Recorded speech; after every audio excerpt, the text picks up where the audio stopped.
Jumpa lagi dengan saya, Willy The Rooms, di The Sinners Channel.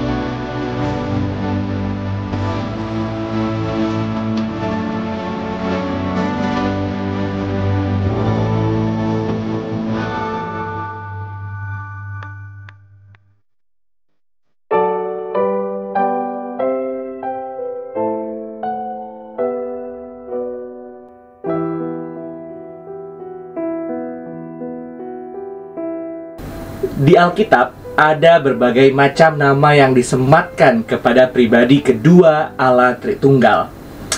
Nama pertama sudah pasti adalah Yesus Kristus.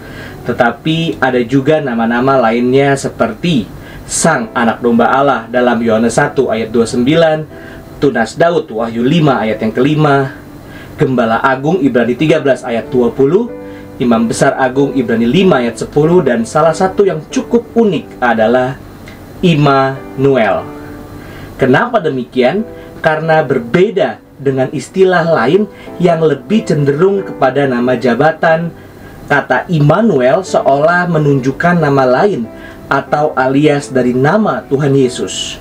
Contoh sederhana Presiden Republik Indonesia yang ke-7 bernama lengkap Joko Widodo, namun juga dapat dipanggil Jokowi. Begitu juga dengan Tuhan Yesus yang juga dapat dipanggil Immanuel.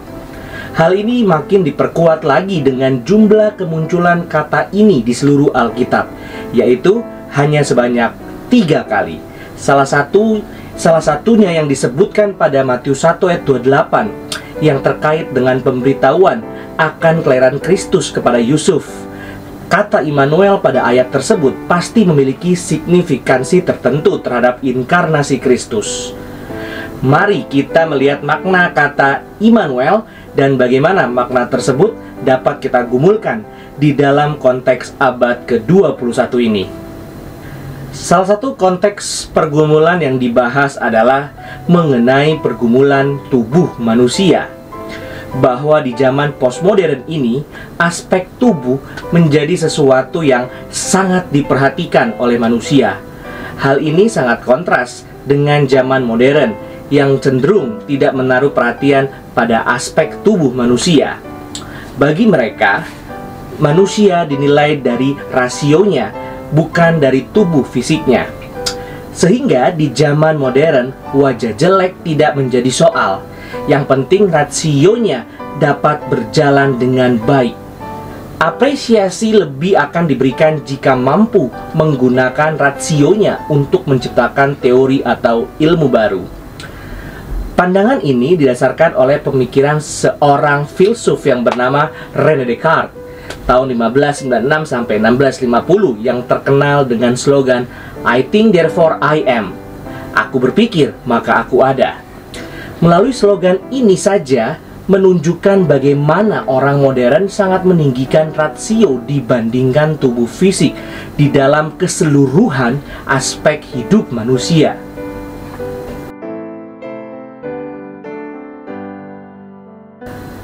Lalu bagaimana dengan konteks postmodern saat ini mengenai aspek tubuh manusia?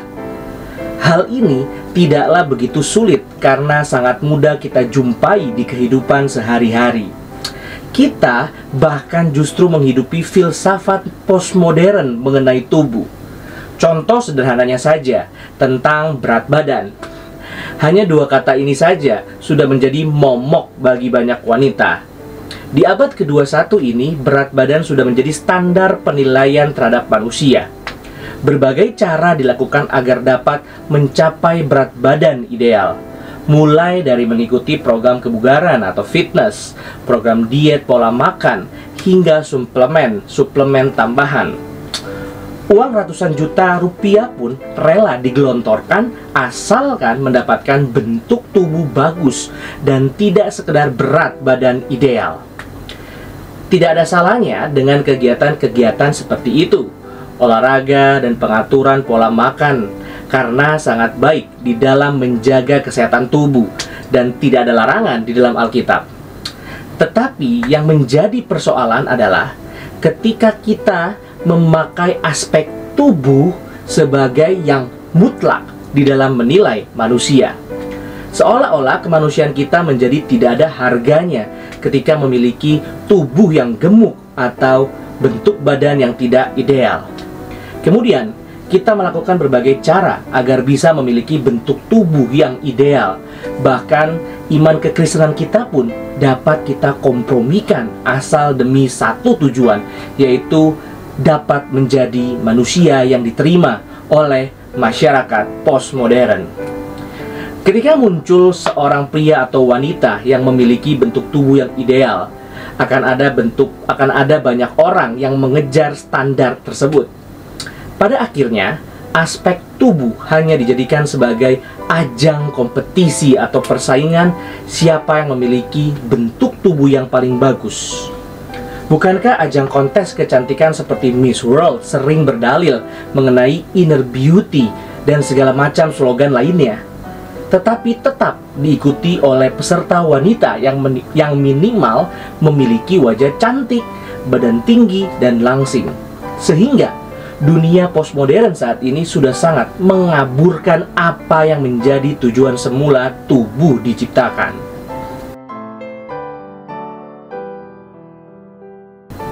Maka kita sebagai orang Kristen perlu kembali melihat kepada Alkitab, karena manusia diciptakan seturut gambarnya. Kejadian 1 ayat yang ke-26.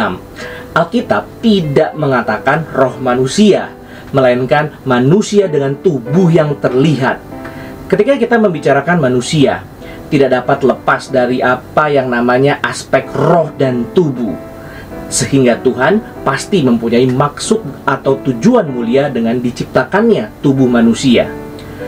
Bertepatan dengan momen Natal ini, kita makin diingatkan kembali mengenai inkarnasi Kristus ke dunia. Ia rela memakai tubuh manusia yang serba terbatas ini. Ia yang adalah Allah pencipta langit dan bumi harus rela menahan lapar ketika berpuasa. Matius 4 ayat 1-11. Tuhan Yesus pun juga perlu istirahat sejenak ketika melalui perjalanan panjang. Yohanes 4 ayat 6. Puncaknya adalah ketika Tuhan Yesus bangkit dari kematian. Ia tidak bangkit dalam bentuk roh, melainkan memakai tubuh kemuliaan, tubuh yang sempurna dan sudah dibangkitkan. Lalu kita yang adalah bagian dari umat Tuhan yang ditebus juga akan dibangkitkan dengan tubuh yang baru. 1 Korintus 15 ayat 35-49. Jadi Tuhan tidak membuang begitu saja aspek tubuh manusia, melainkan justru dipulihkan sesuai dengan kehendak Tuhan. Kembali lagi kepada Matius 1 ayat yang ke-23, di mana kata Immanuel diberikan semacam pengertian oleh malaikat Gabriel kepada Yusuf, yaitu Allah menyertai kita, God with us. Sebagian dari kita mungkin menganggap ini hanya sebagai slogan kekristenan yang sering kita dengar. Tetapi bagi orang Yahudi pada zaman itu, kalimat Allah menyertai kita memiliki makna sejarah yang sangat panjang. Bagaimana tidak, bangsa Israel dapat tinggal di daerah orang Kanaan oleh karena penyertaan Allah secara langsung. Mulai dari tiang awan dan tiang api untuk memimpin perjalanan bangsa Israel di padang gurun, Keluaran 13 ayat 22, Nehemia 9 ayat 12, sampai pada peruntuhan tembok Yeriko, Yosua 6 ayat 1-27. Terakhir, Allah tetap menyertai dan memulihkan bangsa Yehuda setelah mengalami pembuangan ke Babel selama 70 tahun. Lalu, apa hubungannya kata Immanuel dengan konsep tubuh pada awal pembahasan video ini? Seperti makna pada kata Immanuel yang berarti Allah beserta dengan kita. Inkarnasi Tuhan Yesus adalah puncak dari penyertaan Allah kepada manusia ciptaannya. Penyertaan yang justru melalui hal yang sangat sederhana, yaitu mengambil rupa sebagai manusia dengan tubuh yang dapat dikekang oleh ruang dan waktu. Tidak seperti di masa lampau, yang mana Allah memakai fenomena alam yang sangat menakjubkan. Siapa yang tidak bakal takjub ketika melihat tiang awan yang melindungi umat Allah dari terik matahari dan tiang api yang dapat menjadi terang di malam hari? Tetapi justru inkarnasi Kristus sebagai manusia menjadi kekuatan dan pengharapan yang lebih menakjubkan lagi. Pengharapan akan adanya suatu pemulihan terhadap ciptaan, termasuk memulihkan seluruh aspek kehidupan manusia dari ikatan dosa. Ketika Tuhan Yesus disebut sebagai Immanuel di dalam Matius 1 ayat 23, ini sungguh-sungguh mau menyatakan bahwa Allah menyertai kita, manusia yang berdosa ini. Tuhan Yesus benar-benar beserta dengan kita melalui wujud tubuh fisik yang dapat dilihat dan diraba seperti yang Yohanes tuliskan melalui 1 Yohanes 1 ayat 3 sampai yang kedua. Bandingkan dengan Musa yang memiliki kerinduan untuk melihat kemuliaan Allah secara langsung, tetapi kenyataannya hanya diizinkan untuk melihat bagian belakang Allah. Alkitab jelas menyatakan bahwa siapapun yang melihat Allah pasti akan mati. Keluaran 33 ayat 20. Tetapi melalui inkarnasi Tuhan Yesus, kita seolah-olah telah melihat Allah secara langsung, karena Tuhan Yesus sungguh-sungguh dalam wujud fisik tubuh manusia. Tuhan Yesus sendiri mengkonfirmasi hal ini melalui khotbahnya di Yohanes 14 ayat 9. Barang siapa telah melihat aku, ia telah melihat Bapa. Bagaimana engkau berkata, tunjukkanlah Bapa itu kepada kami. Ketika berbicara mengenai penyertaan, secara otomatis akan berkait dengan kehadiran. Inkarnasi Kristus pada akhirnya menyingkapkan kehadiran Allah yang sungguh nyata. Murid-murid Tuhan Yesus dan orang-orang pada zaman itu dapat berinteraksi secara langsung dengan Allah melalui diri Tuhan Yesus. Lalu, melalui tubuh manusia, mereka dapat melihat langsung tindakan Tuhan Yesus, ekspresi wajah yang menyatakan kesedihan, contoh dalam Yohanes 11 ayat 38. Lalu ada kemarahan, Yohanes 4 ayat 15 sampai 17, dan cinta kasih kepada murid-muridnya. Melalui mulutnya, ia dapat menyampaikan secara nyata apa yang menjadi kehendak Bapa. Semua orang dapat melihat dan berespon akan hal itu karena melihat secara langsung. Ada interaksi yang terjalin melalui percakapan tersebut. Hal ini berbanding terbalik dengan kisah bangsa Israel yang sangat takut bertemu dengan Allah. Mereka lebih memilih menunggu di lembah dan menyuruh Musa naik ke gunung bertemu Allah. Keluaran 20 ayat 18 sampai 21. Konsep inkarnasi inilah yang menjadi jawaban atas pergumulan tubuh, bahwa pergumulan tubuh bukan soal bagaimana dapat tampil paling menarik di antara orang lain atau sebagai beban ketidakpercayaan diri, melainkan pertama-tama adalah hadir di antara sesama manusia. Tubuh juga bukan diciptakan baik sebagai ajang pamer maupun ajang pencarian identitas diri, melainkan untuk menyatakan kasih satu sama lain secara nyata. Hal ini makin diperkaya oleh ekspresi wajah manusia yang dapat menyatakan baik kebahagiaan maupun kesedihan dengan kontras yang jelas. Kemarahan dan ketegasan dapat ternyatakan secara jelas melalui ekspresi wajah, asalkan itu menyatakan kesucian Tuhan. Berbeda dengan dunia smartphone yang sangat minim dengan ekspresi dan sulit terjalin ikatan relasi yang kuat. Walaupun smartphone sudah dibekali berbagai macam emoji dan animasi, tetap tidak dapat menggantikan ekspresi wajah manusia. Bahkan melalui video call sekalipun, tetap ada nuansa relasi yang sangat berbeda jika berkomunikasi dengan tubuh yang hadir secara langsung. Hal ini pasti sangat terasa bagi mereka yang hidupnya jauh dari keluarga. Pasti tetap ada kerinduan untuk bertemu langsung. Relasi yang sejati tidak semudah itu tergantikan dengan smartphone. Di era tahun 2000-an, merek ponsel pintar seperti Nokia pernah populer dengan slogannya yang cukup revolusioner, yaitu Connecting People. Cukup revolusioner hingga mampu mendorong Nokia untuk meluncurkan ponsel yang ringkas atau compact, kuat dan harga terjangkau, yang pada akhirnya menjadi ponsel sejuta umat pada masa itu. Slogan tersebut menjadi makin relevan karena banyak orang yang memakai produk tersebut. Seolah-olah Nokia mampu menghubungkan setiap orang di berbagai belahan dunia.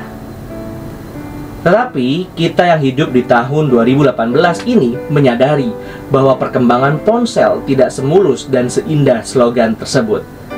Ada begitu banyak dampak negatif dari penggunaan ponsel. Slogan mendekatkan yang jauh, menjauhkan yang dekat, sepertinya sudah cukup untuk menjawab dampak negatif dari ponsel atau smartphone. Bukannya menghubungkan banyak orang, tetapi justru makin menjauhkan banyak orang. Sehingga smartphone hanyalah sebagai alat atau tools atau salah satu media komunikasi, tidak menjadi yang paling utama. Tetapi sekarang kita justru makin diperalat oleh smartphone. Relasi kita dengan orang lain cenderung makin bergantung kepada smartphone sebagai yang paling utama. Padahal Allah sudah memberikan kita tubuh untuk dapat berelasi tanpa perlu alat apapun. Inilah yang menjadi salah satu pesan Natal, yaitu Immanuel, God with us. Lewat inkarnasinya, Tuhan Yesus memulihkan kembali apa yang menjadi fungsi utama dari tubuh, yakni berkomunikasi seperti melalui tubuhnya Kristus. Ia sudah menghubungkan kita dengan Allah dan mengkomunikasikan kehendak Allah kepada kita. Akhir kata, melalui momen Natal ini, sekali lagi kita diingatkan akan inkarnasi Kristus. Ia tidak hanya sekedar datang ke dunia untuk membuat umatnya masuk ke surga, tetapi lebih dari itu, membebaskan dan memulihkan kita dari kutukan dosa menjadi manusia yang baru. Manusia tidak perlu lagi hidup di dalam dosa, tetapi dalam terang firman Tuhan, terutama juga ketika menyangkut pergumulan tubuh ini. Betul adanya bahwa kita sekarang masih hidup di dunia dan masih bisa berdosa, tetapi hal tersebut tidak boleh menjadi alasan untuk terus berkutat pada pergumulan yang salah, melainkan terus mendisiplinkan diri agar bergumul pada hal yang benar. Kita mengusahakan bagaimana tubuh ini hadir di antara sesama manusia dan menjadi berkat bagi mereka, seperti Kristus yang rela mengambil rupa sebagai manusia, bahkan rela menjadi hamba di antara manusia. Filipi 2 ayat 6-8. Ia tidak hadir dengan segala fenomena yang menakjubkan seolah-olah sangat jauh dari kita, tetapi justru dengan tubuh manusia, ia sangat dekat dengan kita. Sebab itu, Tuhan sendirilah yang akan memberikan kepadamu suatu pertanda. Sesungguhnya, seorang perempuan muda mengandung dan akan melahirkan seorang anak laki-laki, dan ia akan menamakan dia Immanuel. Yesaya 7 ayat 14. Terima kasih. Tuhan Yesus memberkati.